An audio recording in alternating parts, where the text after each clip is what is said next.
क्या था कर्ण का अंतिम दान और क्यों कहा श्री कृष्ण ने कर्ण को महादानी? आइए जानते हैं। जैसा कि हम सब जानते हैं कि कर्ण स्वभाव से अत्यंत दानशील थे।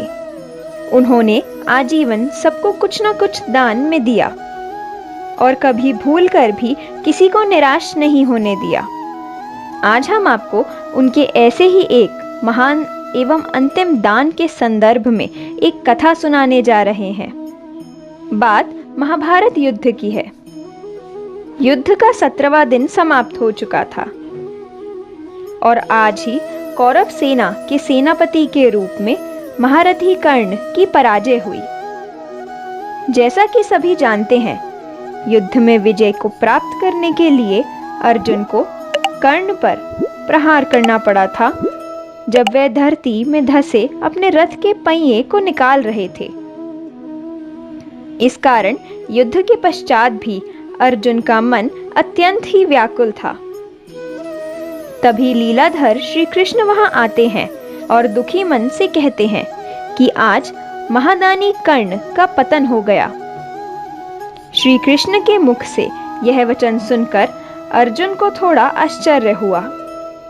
वे सोचने लगे कि जिस वीरता का प्रदर्शन उन्होंने रणभूमि में किया था, उसे ध्यान में रखते हुए श्री कृष्ण कर्ण को महारथी कहने की बजाय महादानी कहकर संबोधित क्यों कर रहे हैं? अर्जुन ने जब अपनी यह शंका भगवान कृष्ण के सामने रखी, तब श्री कृष्ण ने कहा, हे पार्थ, मैं ऐसा इसलिए कह रहा हूं क्योंकि ऐसी स्थिति में भी कर्ण दान देने में सक्षम है। इस पर अर्जुन ने कहा, हे माधव, मुझे आपके कथन पर कोई संदेह नहीं है। फिर भी जिज्ञासा के वशीभूत होकर मैं पूछना चाहता हूं कि जो व्यक्ति अपने जीवन की अंतिम सांसें ले रहा हो, भला वह कैसे दान दे सकता है? इस पर श्री कृष्ण ने कहा, आओ मैं तुम्हें दिखाता हूं। इसके बाद वह दोनों ब्राह्मण का वेश धरकर उस महादानी के पास पहुंचे जो कुरुक्षेत्र में अपनी अंतिम सांसें ले रहा था। अपने समक्ष ब्राह्मणों को आता देखकर कर्ण ने उन्हें प्रणाम किया और कहा, ब्राह्मण देव, आपका स्वागत है। कहिए मैं आपकी क्या सेवा कर सकता हूं? इस पर कृष्ण रूपी ब्राह्मण ने कहा, हे अंगराज, हम तो आपके पास दान की आशा लेकर आए थे, किंतु क्षमा करें, हमें आपकी स्थिति का ज्ञान नहीं था, अतः हम यहीं से खाली हाथ लौट जाते हैं। इसको सुन कर्ण ने उनको रोकते हुए कहा, हे ब्राह्मण देव, कृपया रुकिए। मैं आपका आभारी हूं कि मेरे अंतिम समय में आपने मुझे दान देने का सुझाव दिया। आपका ये कथन सर्वथा उचित है कि मैं आपकी सहायता करने में पूर्ण रूप से समर्थ नहीं हूं, किंतु फिर भी आप कुछ क्षण प्रतीक्षा कीजिए। मैं आपको कुछ ना कुछ तो अवश्य ही दूंगा। इतना कहकर मन ही मन कर्ण सोचने लगे कि आखिर इस समय वे उन्हें ऐसा क्या दे सकते हैं। तभी अचानक से उन्हें ध्यान आया कि उनके 2 दांत स्वर्ण से मढ़े हैं। और बस फिर क्या था, उन्होंने उसी क्षण पास में पड़ा एक पत्थर उठाया और अपने उन दोनों दांतों को तोड़ डाला और उन पर मढ़े स्वर्ण को निकालकर सामने खड़े हुए ब्राह्मण को देते हुए कहा, ये लीजिए ब्राह्मण देव, इस समय मेरे पास देने के लिए सिर्फ इतना ही स्वर्ण है। कृपया इसे स्वीकार कर मुझे अनुग्रहित कीजिए। महादानी कर्ण की दानशीलता को देख ब्राह्मण रूपी अर्जुन की आंखें नम हो गई। ब्राह्मण वेश धारण किए श्री कृष्ण ने कहा कि आज हमें इससे अधिक चाहिए भी नहीं, इतना ही हमारे लिए पर्याप्त हो सकता था, किंतु यह झूठन है और एक ब्राह्मण होने के नाते मेरा धर्म मुझे यह स्वीकार करने की अनुमति नहीं देता। अब कर्ण थोड़ा परेशान हो गए और विचार करने लगे कि ब्राह्मण का कथन तो सर्वथा उचित है, किंतु विडंबना ये है कि इस बंजर रणभूमि में उन्हें जल कहां से मिलेगा।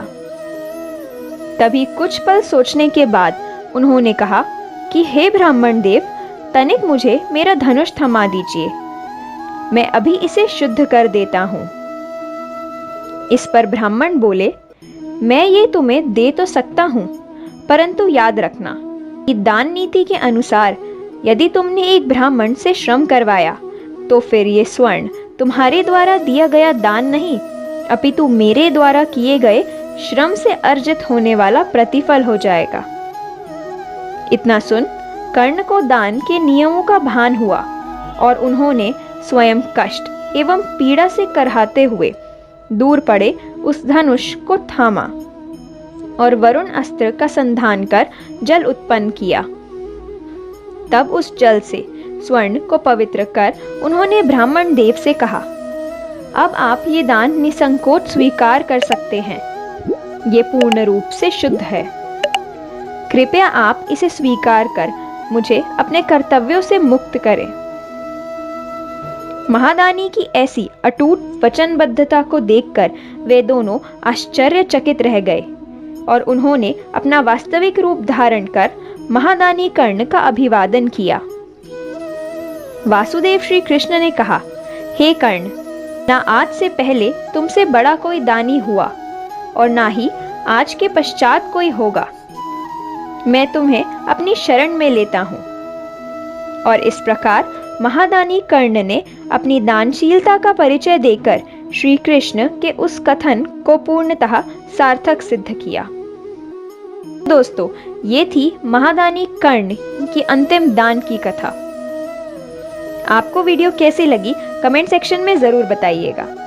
साथ ही अगर आप हमारे चैनल पर पहली बार आए हैं तो चैनल को सब्सक्राइब कर बेल आइकन को अवश्य प्रेस कर दें ताकि आने वाली नोटिफिकेशंस के वीडियो आपको सबसे पहले मिल सके। तो मिलते हैं ऐसी ही एक और नई वीडियो के साथ। तब तक के लिए धन्यवाद।